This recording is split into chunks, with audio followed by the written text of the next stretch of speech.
Hello दोस्तों। आज हम बात करेंगे क्लास 10th का फिजिक्स में चैप्टर 1 प्रकाश के बारे में। ठीक है, प्रकाश का परावर्तन। तो आज से हम अध्याय शुरू करने वाले हैं। धीरे धीरे सभी चैप्टर आएंगे फिजिक्स के। ठीक है, तो शुरू करते हैं।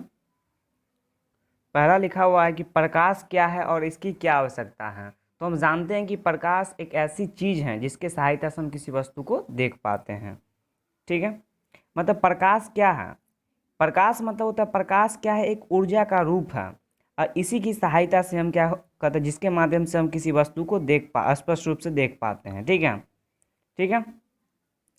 इसकी आवश्यकता इसलिए है कि को देखने के लिए प्रकाश की आवश्यकता होती है। इस प्रकाश जब वस्तु से टकरा कर हमारी आंखों तक पहुंच पाता है तब हम किसी वस्तु को देख पाते हैं। इसका मतलब ये हुआ कि प्रकाश ऊर्जा का एक रूप है जिसके माध्यम से हम किसी वस्तु को देख पाते हैं और इसकी आवश्यकता इसलिए है कि वस्तुओं को देखने के लिए प्रकाश की आवश्यकता होती है। इस प्रकार हम कह सकते हैं कि जब वस्तु से कोई प्रकाश टकरा कर हमारी आंखों तक पहुंचता है तो हम उस वस्तु को देख पाते हैं। तो पहला क्वेश्चन क्लियर है। देखिए इस फिगर में आप देख रहे होंगे, इस फिगर में गौर से देखिए। सूर्य से हमारी आंखों तक प्रकाश आ रहा है और हम उस वस्तु को देख पा रहे हैं। ठीक है, अगला क्वेश्चन देखते हैं। प्रकाश स्रोत क्या है। प्रकाश स्रोत क्या है। ठीक है, वो क्वेश्चन है। प्रकाश स्रोत मतलब होता है कि जिस वस्तु से प्रकाश निकलता है उसे प्रकाश स्रोत कहते हैं। ठीक है, जिस वस्तु से प्रकाश स्रोत निकलता है, जिस वस्तु से प्रकाश निकलता है उसे प्रकाश स्रोत कहते हैं। प्रकाश स्रोत दो प्रकार के होते हैं। ये कितने प्रकार के होते हैं? दो प्रकार के होते हैं। एक होता है प्राकृतिक स्रोत, दूसरा होता है मानव निर्मित स्रोत। प्राकृतिक स्रोत मतलब होता है आपको सूर्य, तारा जो भगवान द्वारा बनाया गया है उसे प्राकृतिक स्रोत कहते हैं। और दूसरा है मानव निर्मित स्रोत, मतलब मोमबत्ती, लैंप, लालटेन, ट्यूब, जलता हुआ बल्ब, जलता हुआ जो कोयला है, दिया है, जो जो चीज़ है वो सब मानव निर्मित है। ये सब प्रकाश स्रोत है। तो प्रकाश स्रोत मतलब जिस वस्तु से प्रकाश निकलता है, मतलब वस्तु से अगर प्रकाश निकला ना, इसका मतलब कि वो प्रकाश स्रोत है। और वो दूगो होगा, प्राकृतिक स्रोत होगा, एक मानव निर्मित स्रोत होगा। ठीक है, अगला देखते हैं। अगला क्वेश्चन है कि प्रदीप्त वस्तु और अप्रदीप्त वस्तु में अंतर बताना है। क्या बताना है? अंतर बताना है। देखते हैं। प्रदीप्त वस्तुएं वे वस्तुएं जो प्रकाश उत्सर्जित करती हैं उसे प्रदीप्त वस्तुएं कहते हैं। क्लियर है? ठीक है, जैसे सूर्य, बल्ब, टॉर्च, लालटेन, मोमबत्ती। इसमें आप एक चीज़ याद रखना कि इसमें आपको प्राकृतिक आएगा। ठीक है, प्राकृतिक भी आ सकता है, प्राकृतिक मान दोनों आएगा। ठीक है, अपर्दित में भी आएगा। ठीक है, अपर्दित वस्तु जिस जिस वस्तु से प्रकाश नहीं निकलती है या फिर वे वस्तुएं जो प्रकाश उत्सर्जित नहीं करती हैं उसे अपर्दित वस्तुएं कहते हैं, जैसे टेबल, कुर्सी, पुस्तक, पौधे, दीवार, मिट्टी, कलम आदि। ठीक है, अगला क्वेश्चन देखते हैं। हम किसी वस्तु को कैसे देख पाते हैं? जब किसी प्रदीप्त वस्तु से प्रकाश निकलती है, जब किसी प्रदीप्त वस्तु से निकलती प्रकाश किसी अपर्दीप्त वस्तु से टकराकर हमारी आंखों तक पहुंचती है तब हम उस वस्तु को देख पाते हैं। क्लियर है? देखिए, अगर कोई वस्तु है, यहाँ पे मान के चलिए कोई वस्तु है। ठीक है, तो जब ठीक है, और ये प्रदीप्त वस्तु है तो प्रदीप्त वस्तु से वस्तु पर पड़ा और फिर हमारी आंखों तक आया तो हम किसी वस्तु को देख पाते हैं। मतलब कि जब किसी प्रदीप्त वस्तु से निकलती प्रकाश किरण किसी अप्रदीप्त वस्तु पर पड़ती है, ये प्रदीप्त है और ये अप्रदीप्त है, तो प्रदीप्त अप्रदीप्त हो गया, फिर वो हमारी आंखों तक आया तो हम वस्तु को देख पाते हैं। क्लियर है? अगला देखते हैं हम। प्रकीर्णन क्या है? व्हाट इज प्रकीर्णन? ये वायुमंडल में होता है। ठीक है, जब बरसात होती है या फिर ये हर दिन होता है। ठीक है, मान के चलिए हर दिन होता है।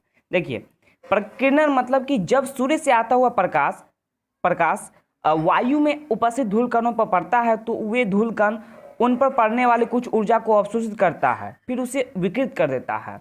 इस प्रक्रिया को प्रकीर्णन कहते हैं। देखिए, आसान शब्दों में समझिए कि प्रकीर्णन क्या होता है। प्रकीर्णन मतलब क्या? विकिरण करना। किसको?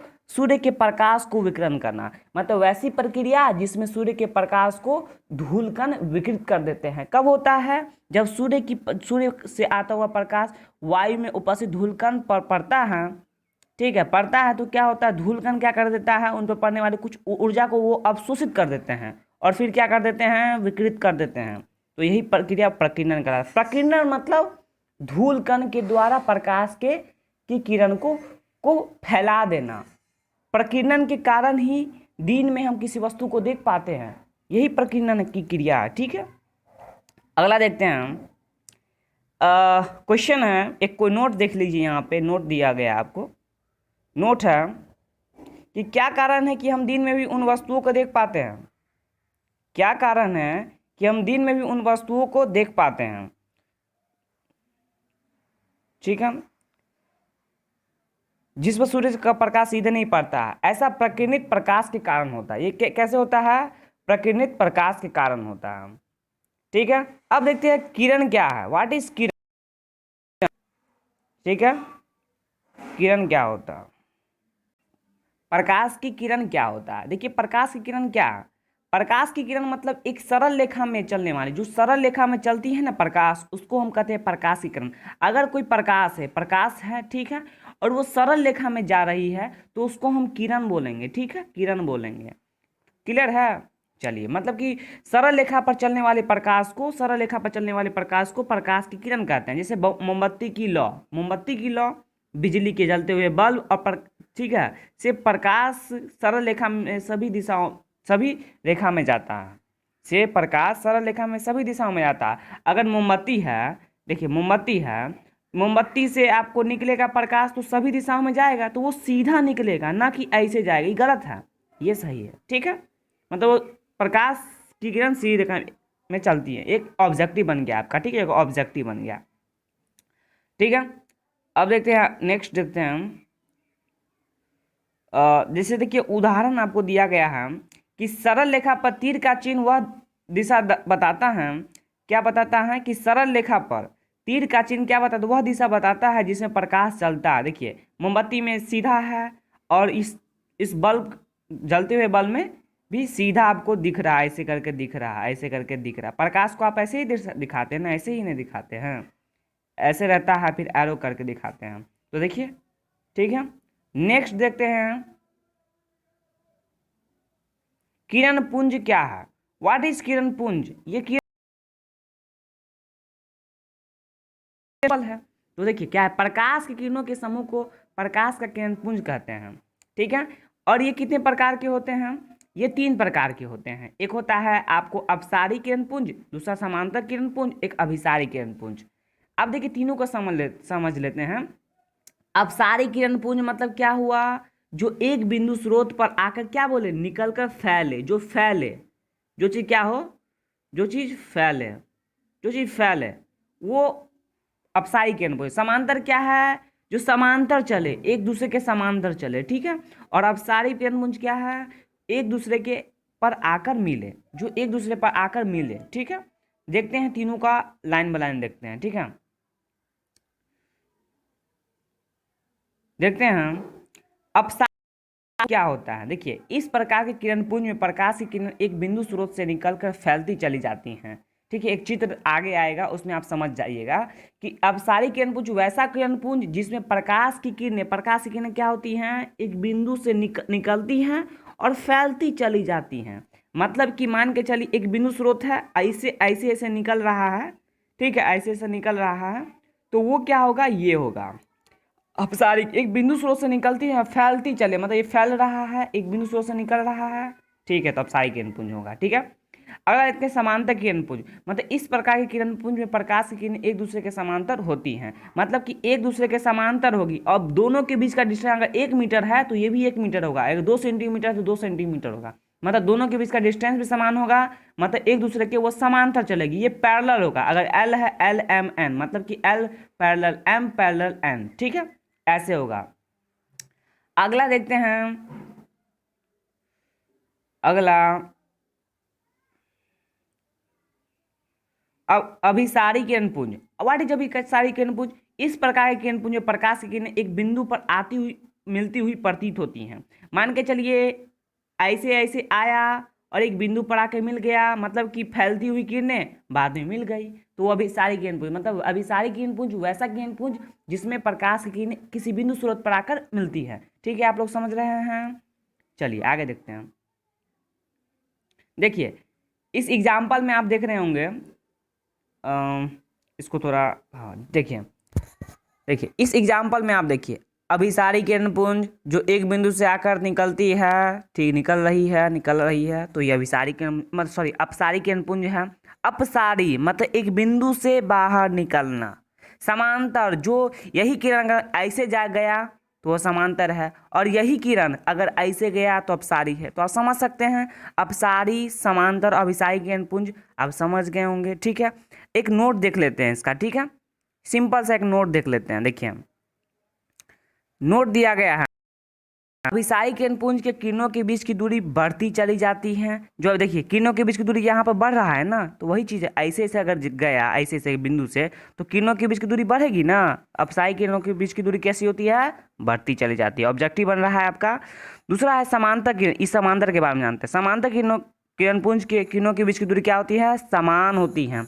याद रहेगा, समान होती है। यह किसी दूर स्थित प्रकाश स्रोत से आती हुई, देखिए कोई भी समांतर किरणपुंज की बात होती है तो हम हमेशा अनंत पर स्थित किसी वस्तु को लेते हैं। तो सूर्य है अनंत पर स्थित, तो उसी को लेते हैं। चलिए आगे देखते हैं। अभिसारी किरणपुंज, अभिसारी के किरण के बीच की दूरी घटती चली जाती है। अगर ऐसे ऐसे आया तो ये क्या घट रहा है ना, दूरी घट रहा है ना। तो अभिसारी किरणपुंज के किरणों के बीच की दूरी क्या होती है? घटती चली जाती हैं। आप लोग समझ रहे होंगे? ठीक है, देखिए प्रकाश के माध्यम की बात करते हैं। अब बात करते हैं प्रकाश के माध्यम के बारे में। व्हाट इज प्रकाश का माध्यम? देखिए प्रकाश का माध्यम मतलब जिस माध्यम से प्रकाश गुजरता है उसे प्रकाश का माध्यम कहते हैं। ये समझ में आ रहा होगा आपको। देखिए प्रकाश का माध्यम मतलब प्रकाश के गमन करने के लिए माध्यम जरूरी नहीं है। अर्थात प्रकाश निर्वात में भी चल सकता है, लेकिन प्रकाश कुछ माध्यमों में भी चलता है। ठीक है, मतलब ऐसा नहीं है कि प्रकाश केवल माध्यम में ही चल सकता है, बल्कि प्रकाश जहाँ पे हवा नहीं है वहाँ पर भी चल सकता है, जहाँ पर वायु नहीं है वहाँ पर भी प्रकाश चल सकता है। मतलब जहाँ पे प्रकाश नहीं है, सॉरी जहाँ पे हवा नहीं है वहाँ पर भी चल सकता है। मतलब प्रकाश जो है वो निर्वात में भी चल सकता है और माध्यम में भी चल सकता है। तो प्रकाश कहाँ कहाँ चल सकता है? माध्यम, उसका निर्वात भी है और कोई वस्तु भी है। ठीक है, तो देखिए प्रकाश के माध्यम कितने प्रकार के होते हैं? 3 प्रकार के होते हैं, पारदर्शी, अपारदर्शी, पारभासी। पारदर्शी मतलब जिससे आर पार हो जाए प्रकाश, और अपारदर्शी मतलब नहीं पार हो, अपारभासी मतलब हल्का पार हो। ठीक है, इन तीनों को समझ रहे होंगे। चलिए देखते हैं लाइन बाय लाइन, सही रहेगा। देखिए पारदर्शी पदार्थ मतलब पारदर्शी पदार्थ या पारदर्शी माध्यम, देखिए वे पदार्थ जिनसे होकर प्रकाश आसानी से पार कर जाता है उसे पारदर्शी कहते हैं। मतलब जिसे प्रकाश आसानी से पार कर जाए उसे पारदर्शी पदार्थ कहते हैं। ठीक है, जिस पदार्थ से प्रकाश आसानी से पार कर जाए, जैसे कांच, पानी, हवा, इससे क्या होता है? प्रकाश क्या होता है? आसानी से पार कर जाता है ना। चलिए अगला देखते हैं अपारदर्शी पदार्थ। मतलब वे पदार्थ जिनसे होकर प्रकाश आसानी से पार नहीं करता है, मतलब नहीं जाता है, उसे अपारदर्शी पदार्थ, जैसे लकड़ी, लोहा, अलकतरा, पेंट, पत्थर, मिट्टी। ठीक है, इतना समझ रहे होंगे। चलिए आगे देखते हैं। देखिए पारभासी पदार्थ मतलब कि वे पदार्थ जो अपने में से होकर प्रकाश को एक छोटे से भाग को जाने दे देते हैं, उसे पारभासी पदार्थ कहते हैं। मतलब वे पदार्थ जो अपने में से होकर प्रकाश के एक छोटे से भाग को जाने देते हैं उसे पारभासी पदार्थ कहते हैं। देखिए यहाँ पर देखिए कुछ देख लेते हैं, जैसे घिसा हुआ कांच, तेल लगा कागज, बेलून का रबर, आंख की पलक। ठीक है, ये सब क्या है? पारभासी पदार्थ का उदाहरण है। चमड़ा, रक्त, दूध, कुहासा, हल्के बादल, बटर पेपर। ठीक है, बटर पेपर, ये सब क्या है? पारभासी पदार्थ के उदाहरण हैं। तो आप समझ गए होंगे। नेक्स्ट वीडियो में इससे आगे वाले चीज़ को देखेंगे। इसके लिए आपको लाइक कीजिए, कमेंट कीजिए, शेयर कीजिए, ठीक है, शेयर कीजिए। ओके।